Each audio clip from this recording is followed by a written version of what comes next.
What up, everyone? This is another Friday night, I know it live, is. interactive, tag team champions of the world. That guy, Stephen Box, and I'm pointing the opposite direction, but we're doing a wraparound. This guy, McCain. And you want to know who we are? Sit back and watch. We are the Play Play Callers.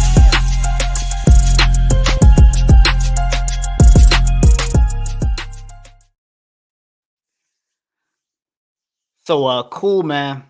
You know we got the action-packed show tonight, but Every week.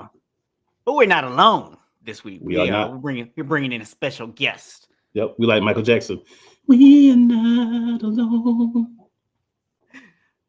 Pretty sure that's not the actual lyrics to the song, but we gonna roll with it.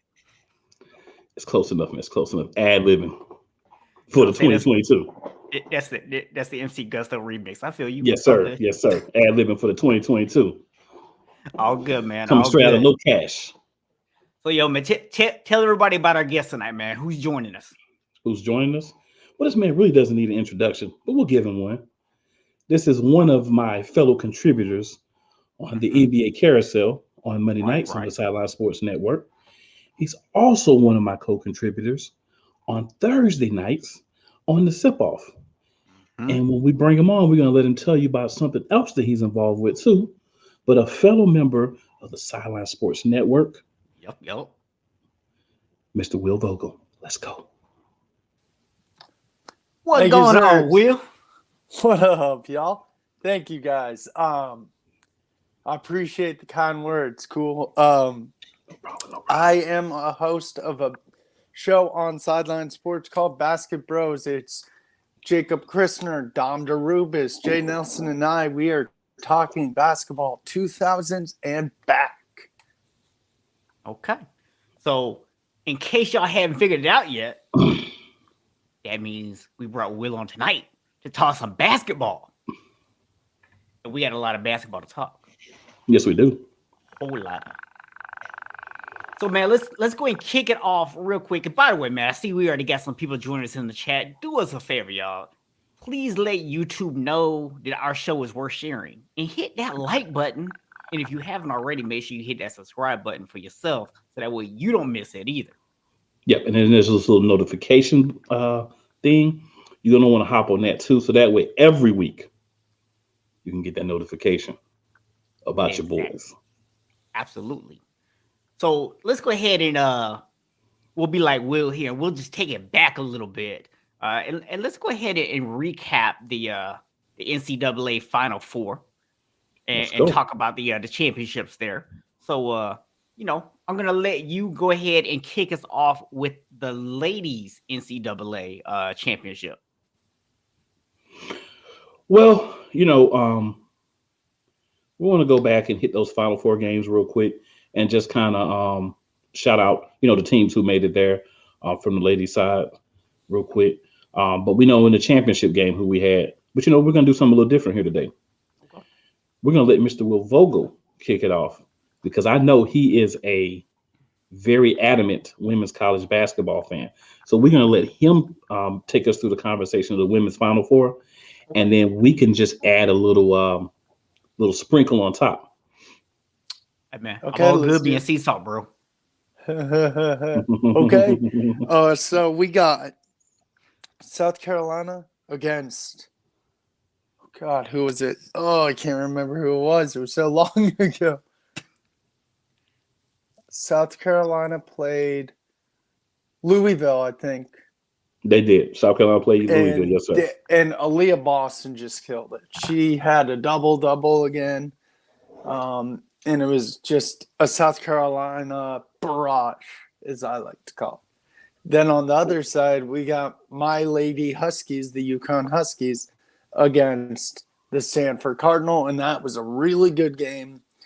Stanford played their butts off. You got Haley Jones and a bunch of other players against Paige Beckers, Williams, Fudd, Westbrook, Nelson Adota, and UConn came up winning that game, but Stanford played really hard that game, and personally, I think the UConn-Stanford game was the game of the night. Okay. So I'll add this to the two games real quick. South Carolina manhandled Louisville, or woman handled, Louisville. South Carolina was clearly more prepared for that game mentally and physically. After having the heartbreak they had last year, they were kind of, we're getting back and we're going to make things happen. And they clearly did that. And as I've been saying for a while, I have receipts on multiple shows. South Carolina was the team to beat this past season. So them winning this game, obviously not a surprise.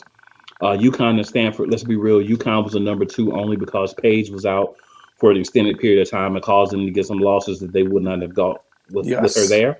Yeah. Definitely feel like by the time the tournament came around, they were playing like a number 1.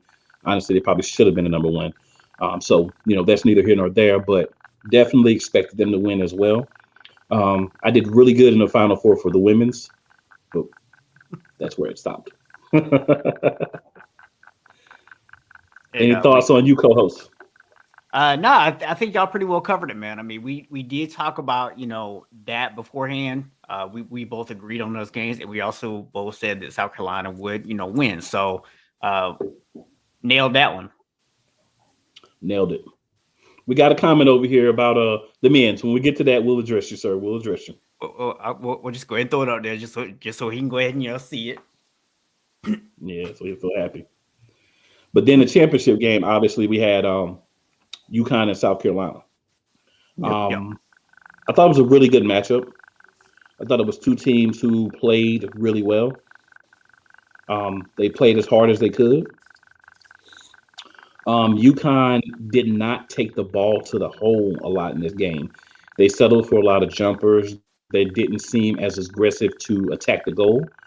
I think there was a big difference in the game. It was brought up last night about free throws. But honestly, you're not going to get a lot of fouls if you're not going to the hole, if you're not penetrating, if you're not going down deep and working in the post. That's where you get a lot of fouls or drives to the goal. So I just think that in this particular game, maybe UConn felt that this was a better plan to win. But I think them not really going inside enough really hurt them. The game was closer than the score. But, as I predicted, yeah, and to add on to that, Destiny Henderson had a hell of a game. She did. She went off. Yeah. I didn't want to take that from you, Will. I didn't want to go over everything. Yeah, UConn shot the ball real well. Fudd was not a factor at all. I think that's kind of what hurt UConn. Like, Paige played well, everyone played well, but Fudd couldn't get a rhythm. And when teams should know, if shooting threes isn't working or your threes aren't falling, you got to attack the hole.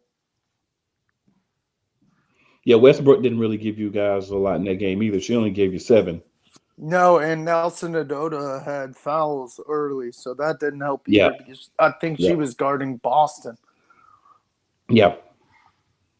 So yeah, some ladies that you probably and UConn fans expected to give you more. They just, I guess we could say part of it was the defense, and part of it was just maybe all of the those back-to-back games kind of caught up with them a little bit. Yes. But definitely Destiny Henderson is the star of that game for sure. Yeah, for sure. I agree. Yeah, I mean, I don't really have anything to add there. You guys pretty much covered, the high points there. So, unless you have something else to add, we'll go ahead and move on over to the men's side because we got a lot of stuff to cover tonight. Let's go. So over on the men's side, my co-host did get one game right headed into the championship, which was he did say that his Tar Heels would beat Duke and get to the championship game, and that did happen. You did not do so well on the other side of that equation, though, because you felt that having a piece out and hearing over and over about how that was going to really hurt you, you thought that was going to galvanize the team, and I felt differently. I just felt like it was going to be too much for them to overcome. So we All were right. And you were split on right. that one. Yeah, so we were You were split right. on that one. You know, What up, Whitty? I thought they just had a little bit more constitution to them, than they ended up showing us. So hey, I gave Villanova too much credit. My mistake. Yeah, I mean, it happens, man. My thoughts on the game were I'm a Tar Heel fan too, so I'm really happy UNC made it to the finals. They played a great game. Baycott played his heart out until he messed up his ankle. R.J. Davis played well. Caleb Love. Everyone played well for UNC. It was big win, probably the biggest win so far in the UNC Duke rivalry because this one actually brought us to the championship.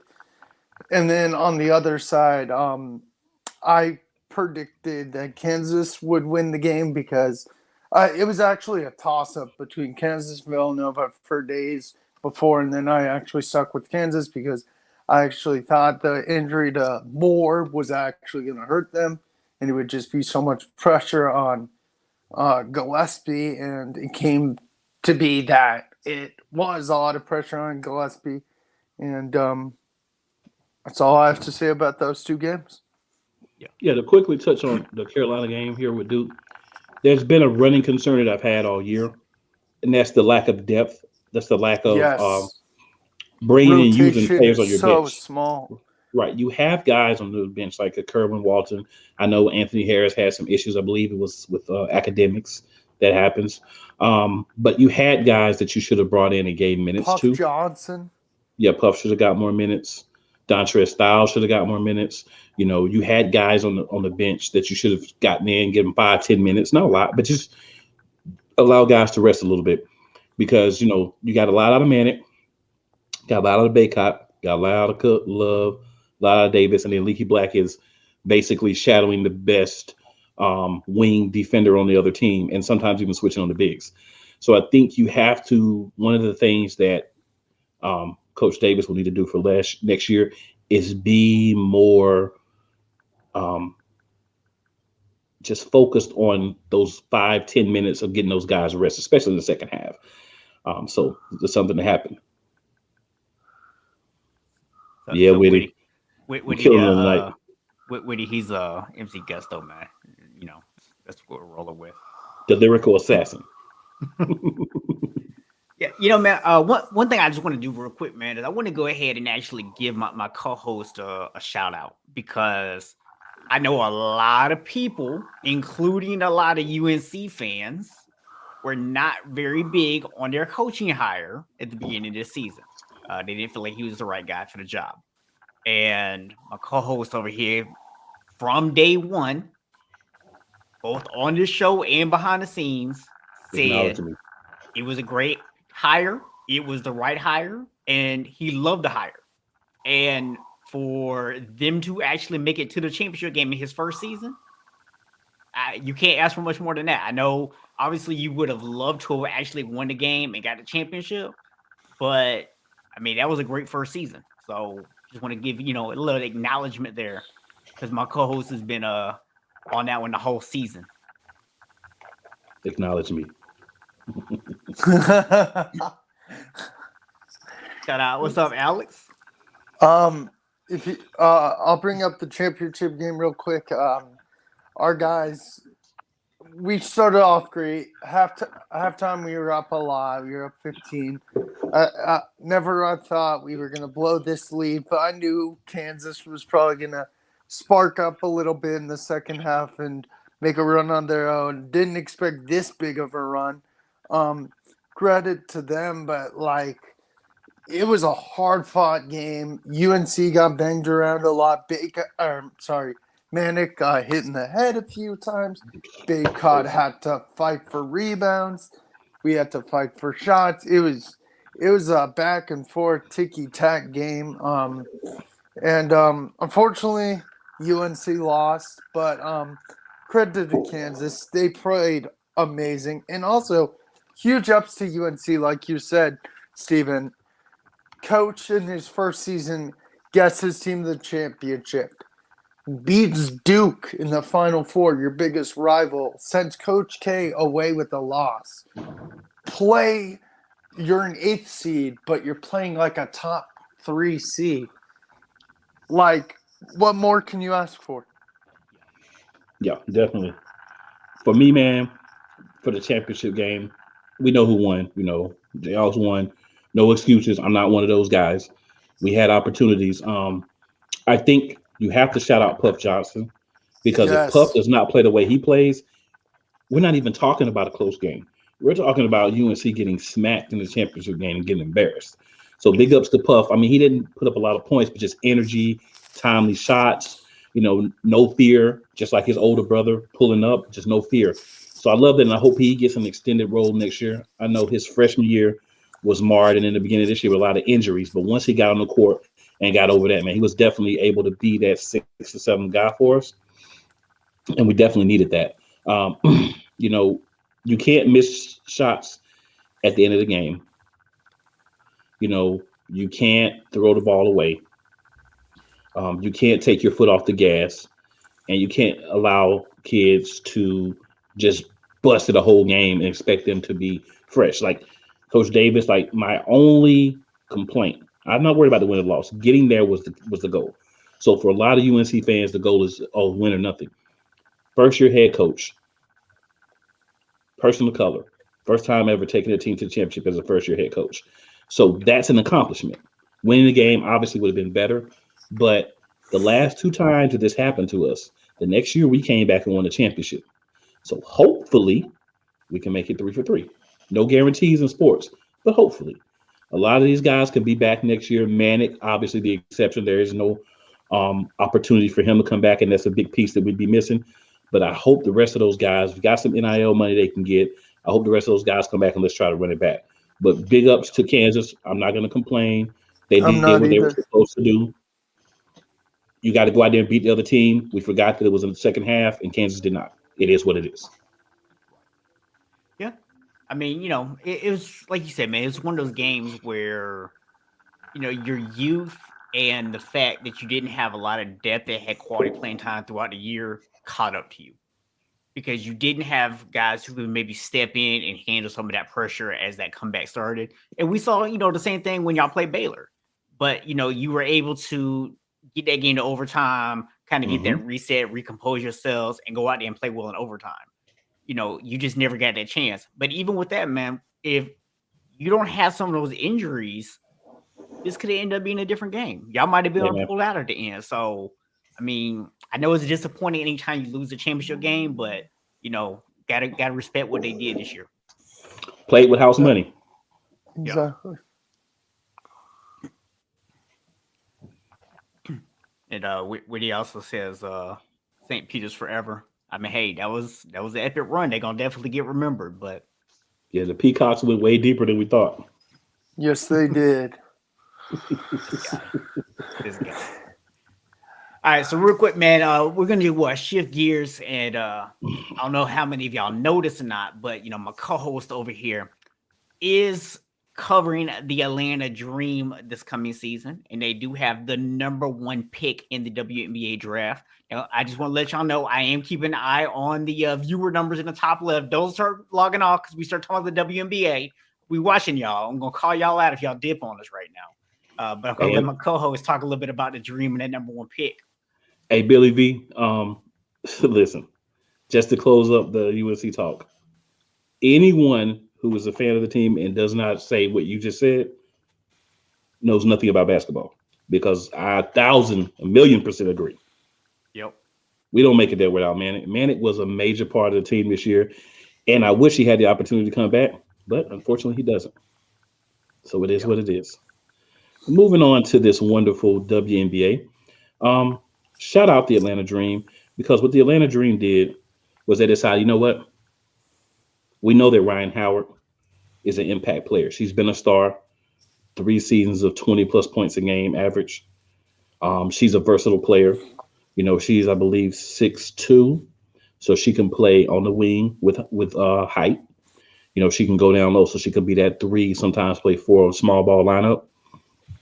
And she's the star from this draft. So if you're number 3 and you're trading your 3rd pick and number 15, which is a 2nd round pick, and one other quick piece of the trade, Not going to linger on it too long. I'm going to let Will talk about his Seattle team as well. But for me, Ryan Howard is the reason that we made this trade. Um, she has to be the outcome. If not, you could have stayed at 3. Now, she's going to bring versatility. She's not going to be able to catapult us to a championship right away, but she's going to be part of the core that makes that happen. Yeah.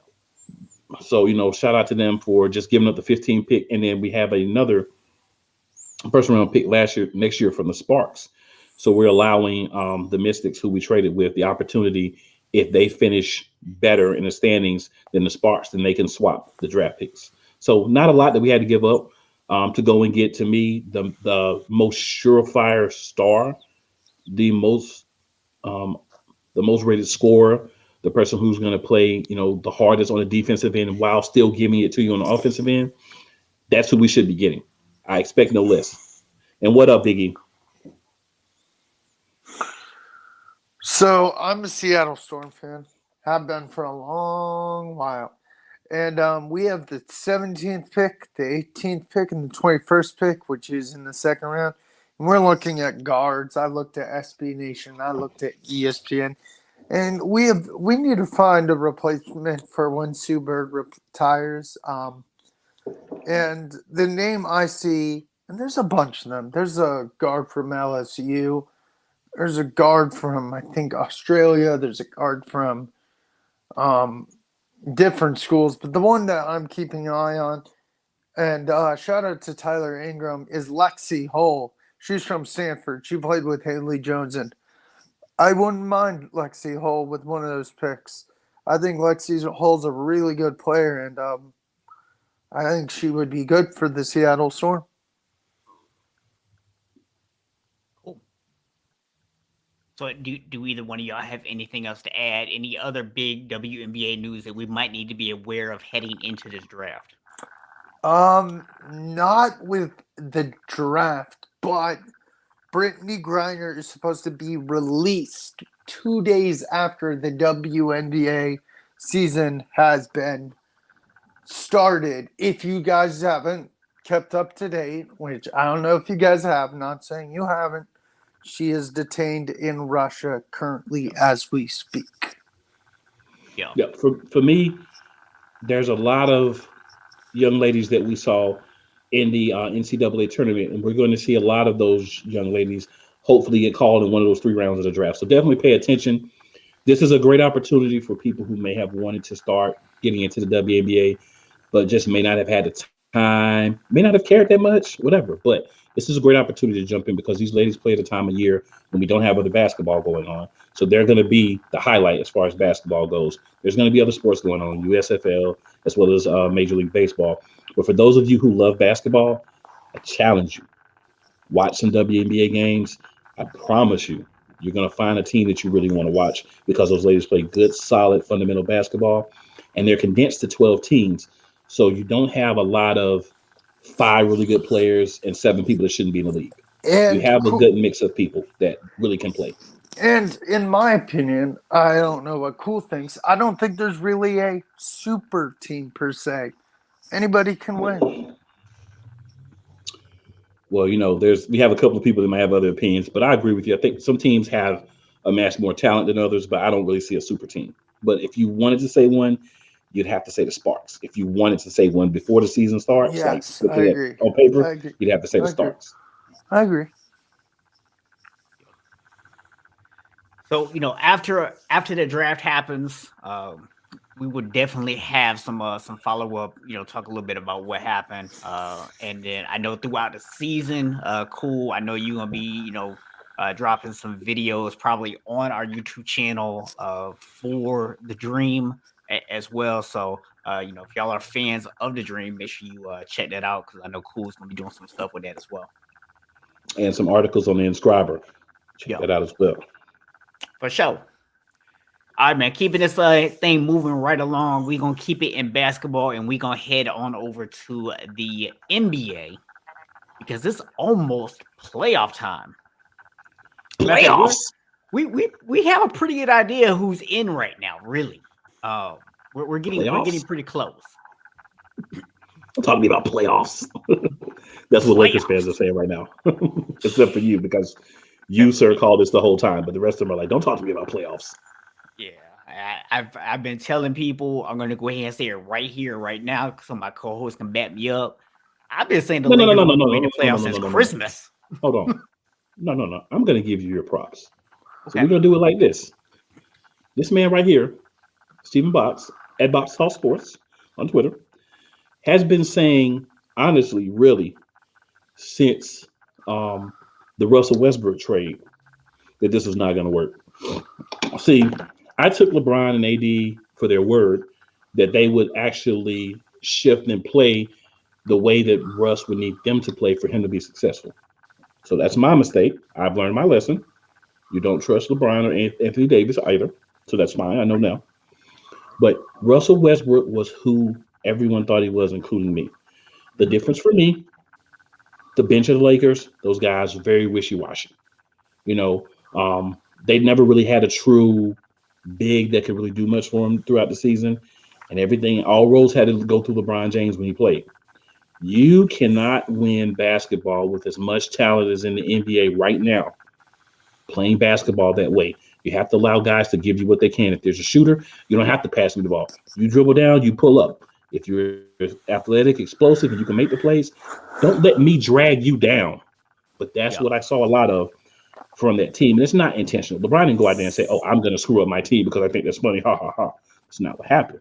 But because he didn't adjust as he said he would, go off the ball, allow Russ to be the facilitator, which opens up the lane for him, which allows him to then get a couple of layups in, which allows him to get a couple of threes to go in.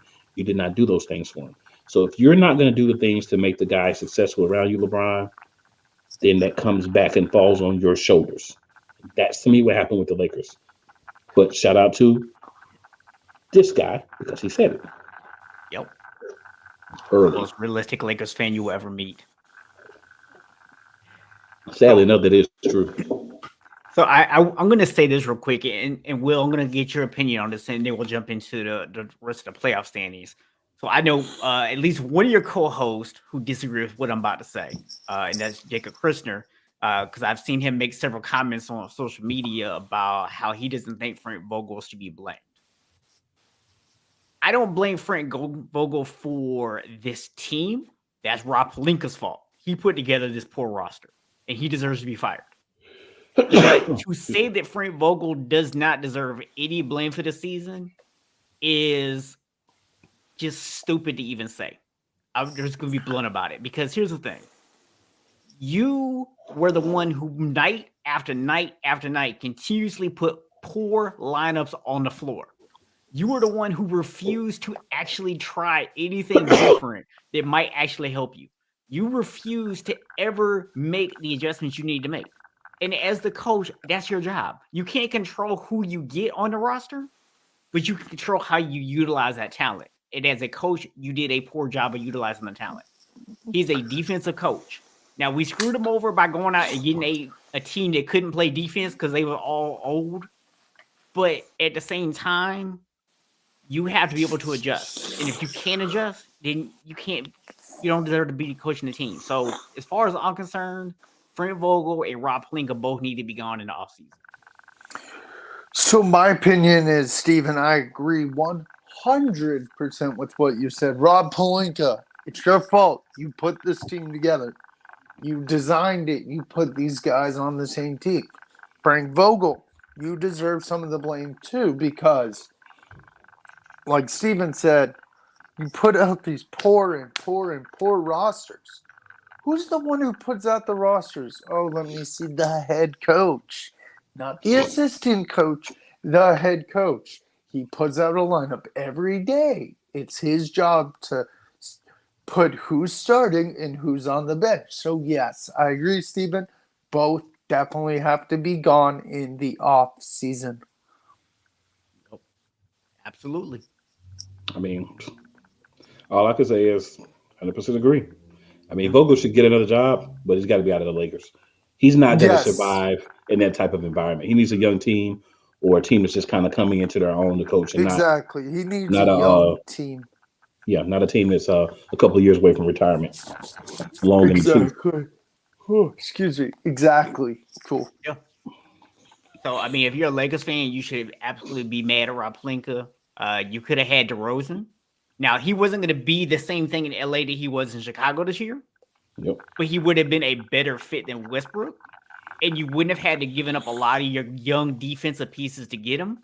You could have still made the trade for Buddy Hield or Kyle Kuzma. You could have still made that trade. Would have gave yourself an extra shooter. But because you went out and you took on that bloated contract of Westbrook, not only did you give up some of your players like Caruso, like KCP, but you also ended up in a situation where you cost yourself money-wise to have to go out and get all these aging veterans. And that's why the team fell apart. And that's why I knew it was never going to work this year. Exactly.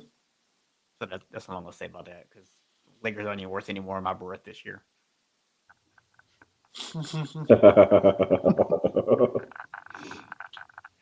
All right, so over in the Eastern Conference, right now, sitting at the 1 seed, we do have the Miami Heat.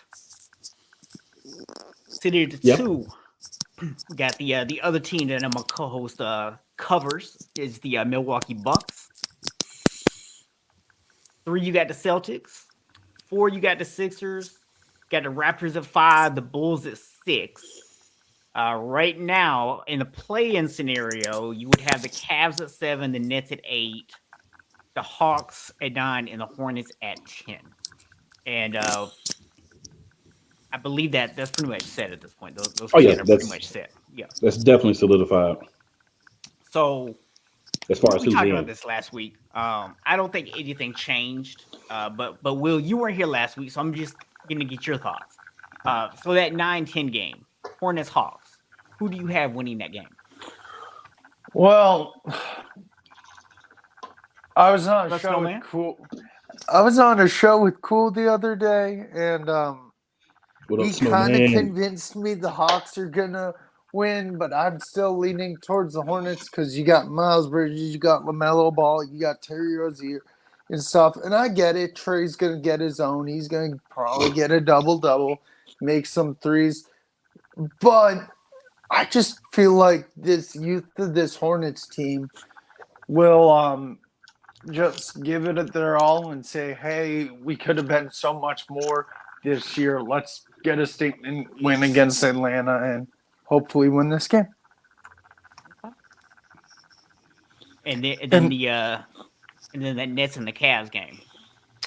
That one's going to be really interesting because you got Darius Garland, you got Jared Allen, you got a young, good Cavs team.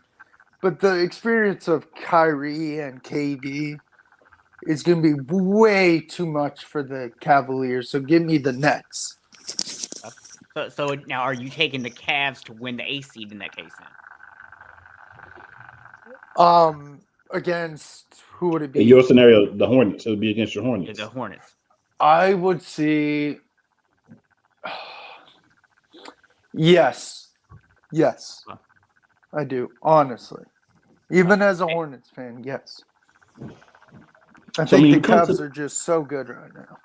I mean, we come to the same conclusion as far as order based on everything right now. The only difference between us is I just think Trey is going to be able to be fourth quarter Trey, and that's going to be able to give them that advantage in that 9-10 game. But it doesn't matter if the Hornets win or the Hawks win that much.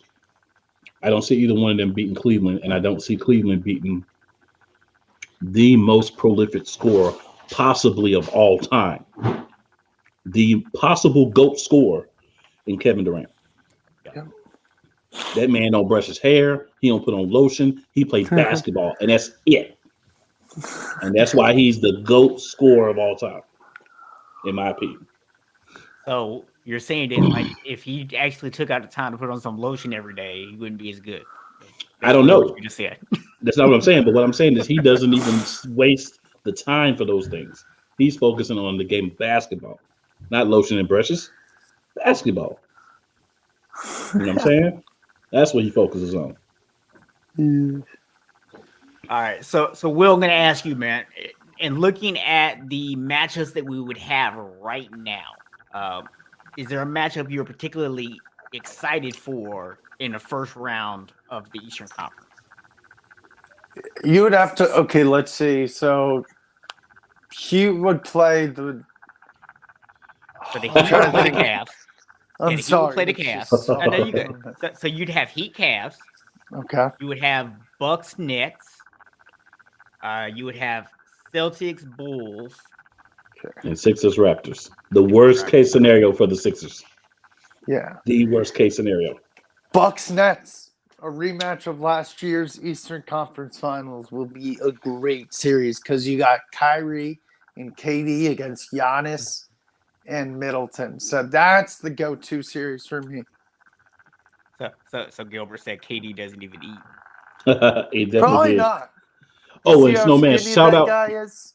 And shout out to Snowman. Snowman's recovering right now, but big ups to you, man. We got you in our thoughts and prayers, homie. Absolutely, man. Absolutely. Yeah, so I got Bucks Nets as the best matchup. Yeah, it's kind of crazy to, I mean, obviously it's because of the injuries and everything else, but it's kind of crazy to think we're getting that matchup in the first round, right? It is. It really is. Ridiculous. That's just not a matchup you Yeah. expected to see. So obviously, I 100% agree with Will, but for the sake of argument, let's pick something different and not just be unoriginal. So the other matchup that's intriguing to me is that 4-5, the Sixers and the Raptors. And I'll tell you why. And I said this last night before somebody decided to PE. And now let me finish the statement so you didn't get everything. This team reminds me of the Detroit Pistons teams, right? Not the talent as far as how consistent they've been over time, but the fact that they don't have like what you would call like an alpha, right? They have some really good players, but don't have like a dominant superstar player. But they play really well together. Big Rob, what's up? But they play really well together. Um, they focus on stopping you in the post. They make you into a jump shooting team. Now we all know that the Philadelphia 76ers, in what was probably the best case scenario for them, acquired the services of one James Harden. Now, a lot of people have a lot of things to say about James Harden. I do as well. But I will say this. James Harden on the court is much better than Ben Simmons being hurt all the time. This is true. I still think, man, Toronto. I think Toronto's going to get him. I do too. I honestly do because you got Gary Trent, you got Siakam, you got Van Vliet, you got OG Anunoby, you got a good young Scotty Barnes, you got a good young fiery. My co-host knows all about Scotty Barnes. Sir. So yeah, I agree.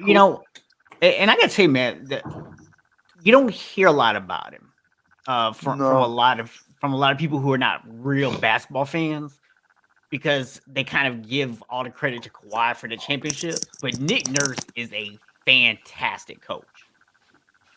He is. He's a really good coach, and he doesn't get enough credit from a lot of casual basketball fans. You know who he is to me? He hasn't been around as long, but the old football coach over in Pittsburgh, Mike Tomlin, he's kind of like that to me, right? Like he's a really good coach. He always has good teams, but he just doesn't get any props really for it. Yeah, every now and then he gets a little credit, but for the most part, it's you got to truly understand the game to really appreciate him. Yeah, because I mean, when you can take a team that loses Kawhi, Danny Green, a lot of pieces from a championship, a couple of years ago, and you still keep them in that middle range consistently. Sorry, I'm back, y'all. That's what you do. That's amazing. Yeah. So yeah, I'm liking that series, man. It's gonna be interesting. I'm also going to go with Toronto. So Will, real quick, man, before we head over to the Western Conference, my co-host already picked the Bucks to repeat this year. Personally, I think it's going to be Brooklyn's year. So I'm curious to see who you're picking to win it all in the Eastern Conference. Milwaukee. I got Milwaukee as well. I'm going to do it better for y'all. You got Giannis, you got Middleton, you got Holiday. That team is deep. Yeah, they are. Look, either y'all are gonna be wrong or I'm gonna be wrong after the first round. So we're gonna find out real quick who's got the best chance of being right here. Because I'm gonna tell you, whoever wins that series, I don't see anybody else going to beat either one of these teams in a 7-game series for the rest of the season. That's So true. we're watching the Eastern Conference Final in the first round. That's what I'm telling you. Yes. And just like I had to say last year, because nobody counted for Milwaukee, nobody gave Milwaukee any props, and keep the same energy this year, but acknowledge Milwaukee. So Gilbert says it's gonna be the Bulls. I mean, look, I like what the Bulls have. They have a good team, but They're There's- missing Lonzo Ball. That's Yeah. their biggest flaw. That's- They're missing Lonzo Ball. I was gonna say that's what I was about to say. Without Ball, I don't see it happening. No. All right, so flipping over to the Western Conference because I want to make sure we leave a little time for some of this NBA stuff too, because we got a couple stories to talk about over there. Just So wanted we to got make sure. we got the The one Phoenix last time. Suns locked in at the 1 seed. Acknowledge us. Acknowledge Okay. us. It's done. The Phoenix Suns are the number 1 seed. You got the Memphis Grizzlies sitting at 2.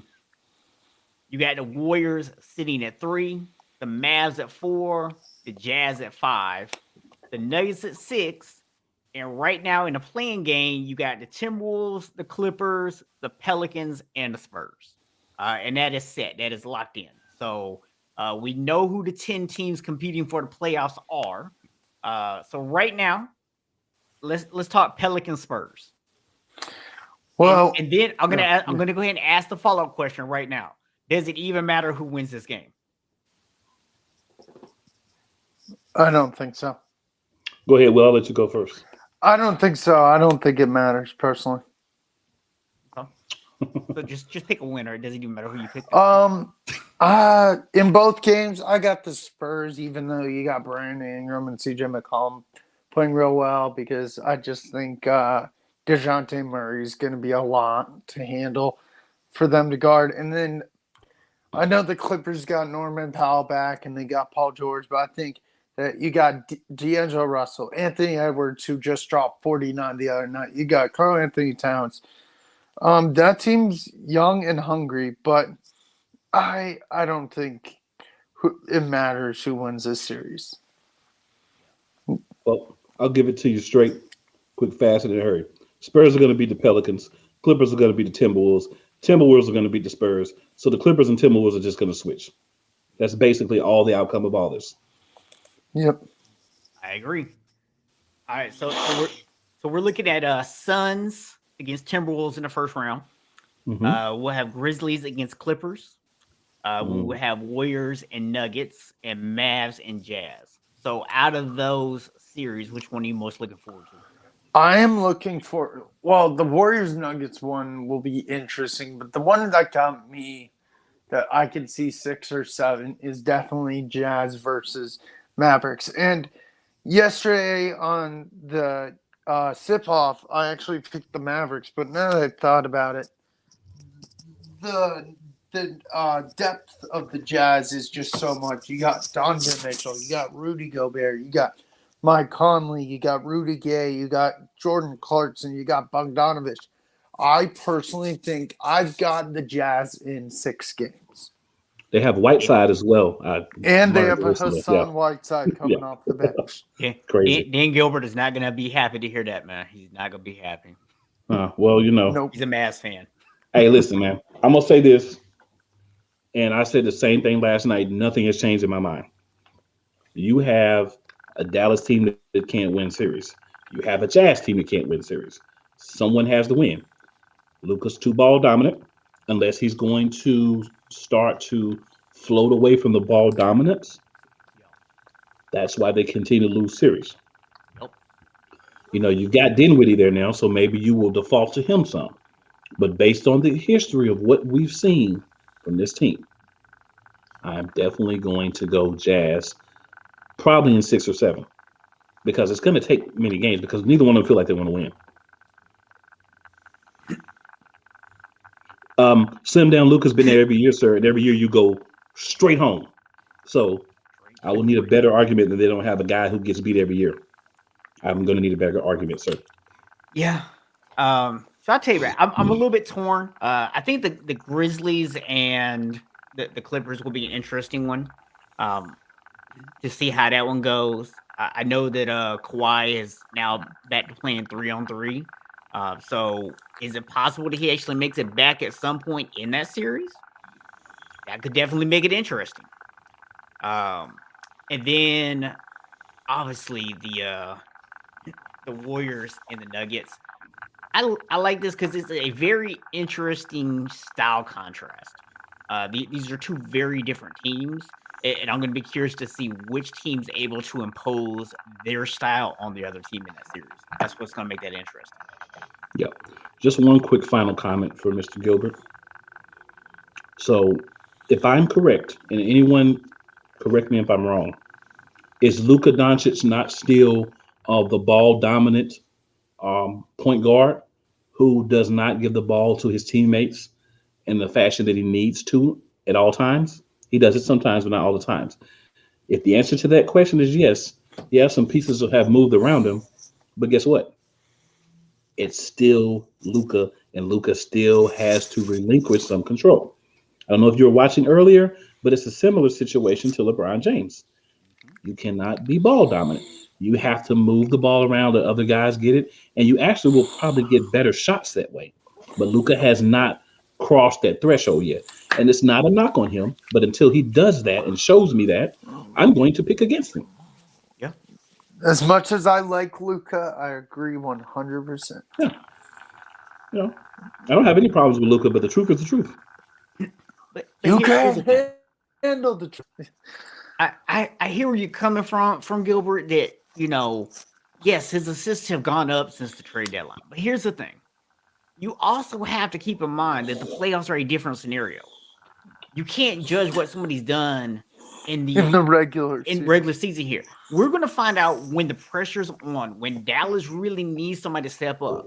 Is Luka going to still continue to trust his teammates and get those assists? Or is he going to become ball dominant and try to do everything himself? History would suggest that he's going to try to do everything himself. We'll see if that changes, but we have to assume that's going to be the case until we see otherwise. Yes, for sure. Big T.I., what's up? Yeah, what's up, man? Cage Rage is in the house. What's up, Cage Rangers? All right, so we'll obviously talk about once these matchups are set. We'll have full breakdowns for each series, and we'll talk about them and predict our winners and all the good stuff. So come back and check you out next week, and we'll talk about that. Yes, I want to talk about a couple of these NFL stories real quick too, man.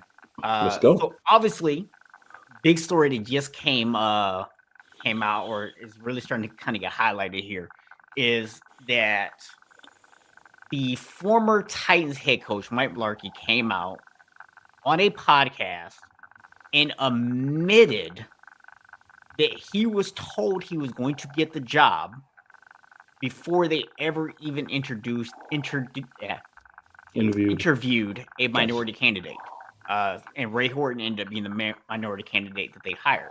So as a result of that, Ray Horton has now joined the Brian Flores suit. And also Steve Wilks has joined that suit. So I'm not sure what the basis is for Wilks. I don't know what evidence is there. It might be out there and I just haven't seen it yet. So I don't know exactly why he has joined in, but this is pretty big. Well, I said at the beginning of this whole thing that Flores is not doing this for his own self. Flores is doing this to expose what's happening and try to make change happen. So in order to do that, you do need other people to come out and say, yeah, something similar, maybe not exactly the same thing, but something similar has happened to me. A lot of times when there's one person, they look at the lawsuit and they say, oh, it's a frivolous lawsuit, right? But once you start to get other people signing up and saying, yeah, I feel like, I should be a part of this, and not doing what our boy from the Bengals did to do that quick 720, a super 360 the next day, but just really acknowledge what's happening, right?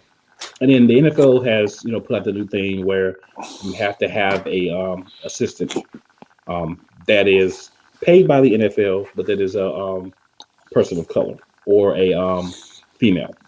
If you already have one on the staff, then you don't have to hire one.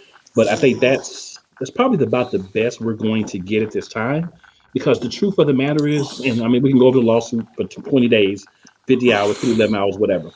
The truth of the matter is, everybody who signs the checks look like the people who coach their teams for the most part.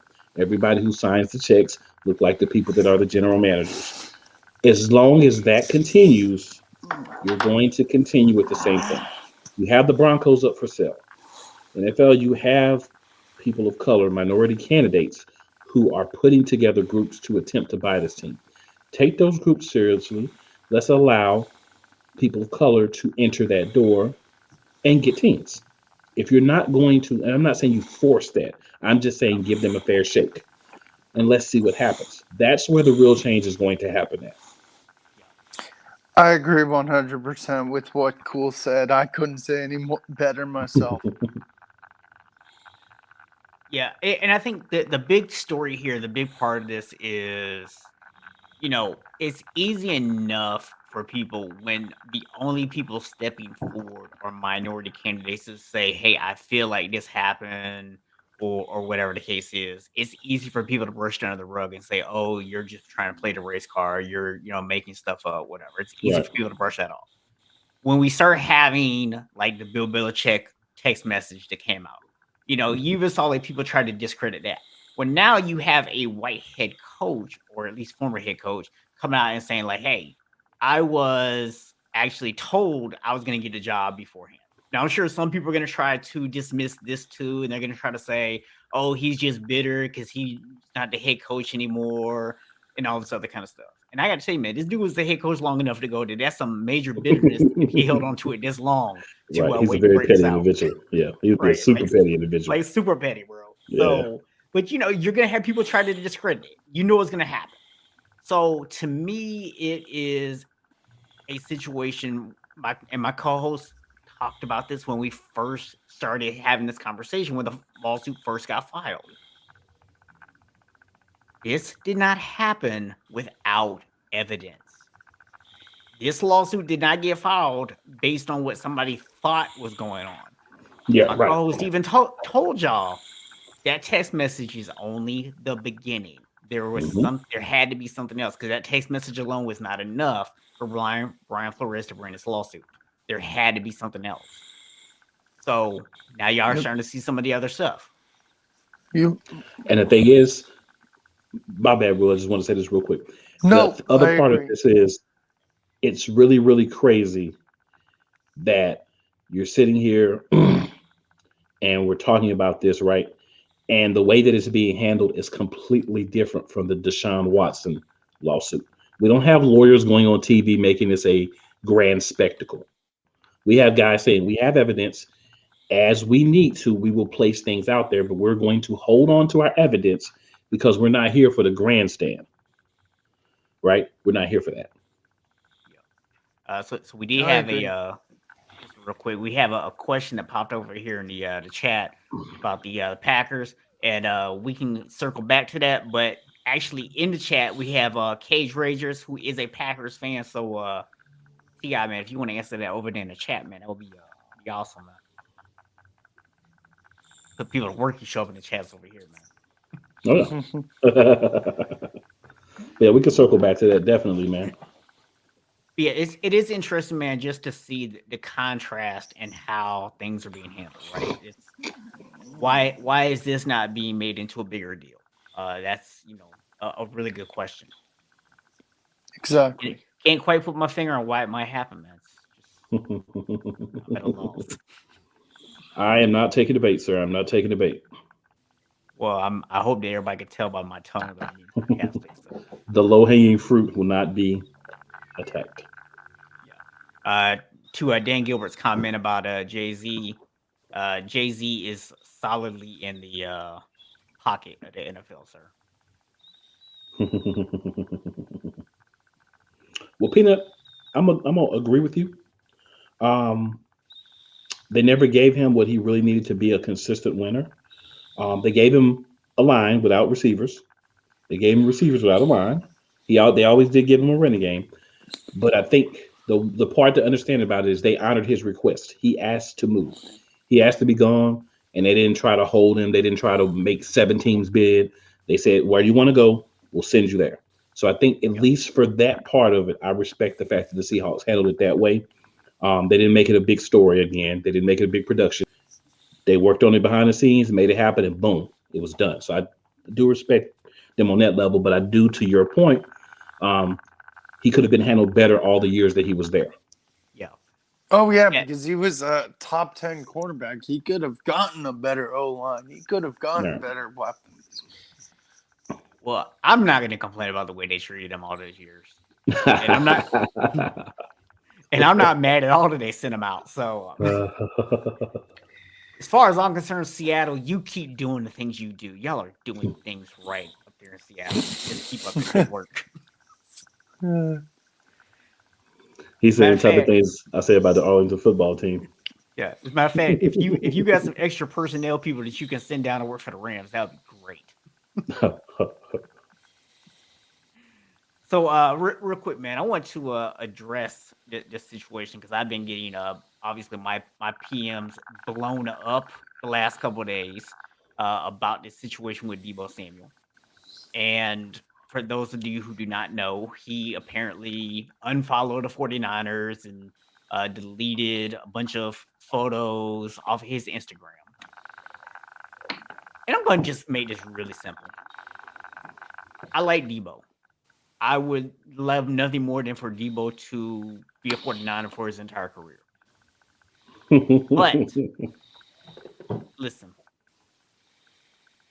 you cannot continue to pay some of these. Like we just saw Brandon Cooks get an extension, get ridiculous money, like $20 billion a year on the extension. So to me, it's like you're paying all this money to these guys, and at some point, it's going to cost you to be able to get other guys on your team. So I look at it like this. My expectation before all these crazy contracts, thanks to Christian Kirk in Jacksonville, before all these crazy wide receiver contracts started up, my expectation was we were going to have to pay Deebo 20 to 22 million. I'm good with that. Yeah. Maybe even up to 25. I'm not complaining too much. Anything north of 25, bro, we can get like several picks for you. Hey, all y'all gotta do is call the Eagles. Yeah. So and how we better pick up the phone, or I'm going to Philadelphia with a billy club, and we're gonna handle that situation. So Peanut, I can tell you are new to the show, sir, because I am not triggered by those things. Just had to throw that out there real quick. But yeah, so that's my thoughts, man. But furthermore, I just want to make this comment more in general, not about Deebo specifically. I just don't get this like young generation, man. Like this whole passive aggressive. I'm gonna go unfollow you and delete my photos off of Instagram. I mean, do you really think the organization cares about that? Do you really feel like that actually puts pressure? Like, do you think John Lynch is over there going, "Oh no, people don't like me because Deebo deleted his photos"? I mean, do you really think they care about that? Or like if it's like even like a voodoo doll. Oh, it's hurting me. Ooh, no, they don't give a shit. I don't get it, man. It's like, man up, go into the room and have a one-on-one conversation with somebody. Like it was one thing, like when we saw Kyler Murray do it, it's like, okay, that's Kyler Murray doing it. But it's become more of a thing. Like we're now seeing it with Deebo. We saw other people over the last several weeks like posting cryptic things on their social media. I don't get this whole passive aggressive thing. Maybe I'm just an old grumpy guy at this point, but you know, it's utterly ridiculous. I agree. It's a new generation, y'all. It's just a new generation, and they handle things differently. But Peanut, to circle back on your question in regards to Jahan Dotson, he's a guy that's looked at to go somewhere late in the first round. Obviously, if you're anything like Howie Roseman, you definitely leap for a receiver at any point. But I digress. I think he would be a guy because you need a speed guy in Green Bay, right? You're going to need a speed guy.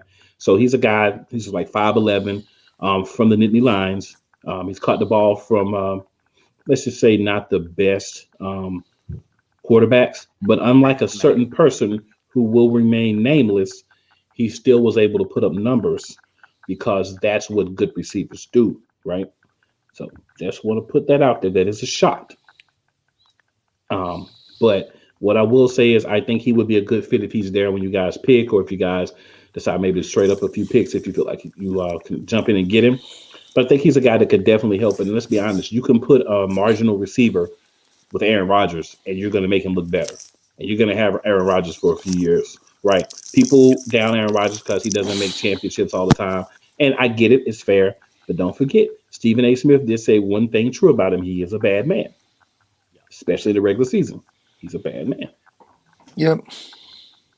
Yeah, I mean, you've obviously got to go get some receivers now. You have to put some Yeah. weapons out there because that team last year without Devontae Adams really didn't have anybody else that was putting any fear into a defense.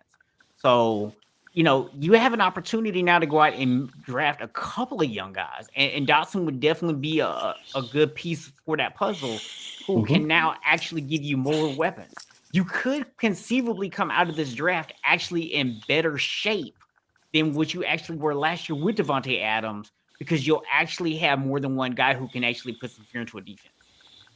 Yes. Definitely. I agree. Indubitably. Well, man, believe it or not, man, we are already at our hour, man. It flew by. We told y'all it was going to be action-packed tonight, so we did not lie about that. Will, real quick, man, before we bounce out, let the people know how they can come and check out Basket Bros. So you guys can find Basket Bros on YouTube. Just look up Basket Bros. I think it's it is now part of Sideline Sports. And yeah, check it out. It's on Sundays at 8 p.m. Eastern time. And one last thing. Thank you, Steven, for having me. Thank you, Cool, for having me. I really do appreciate it. You guys are a fountain of knowledge, and love talking sports with you guys. Yeah, man. Appreciate you being here. Definitely.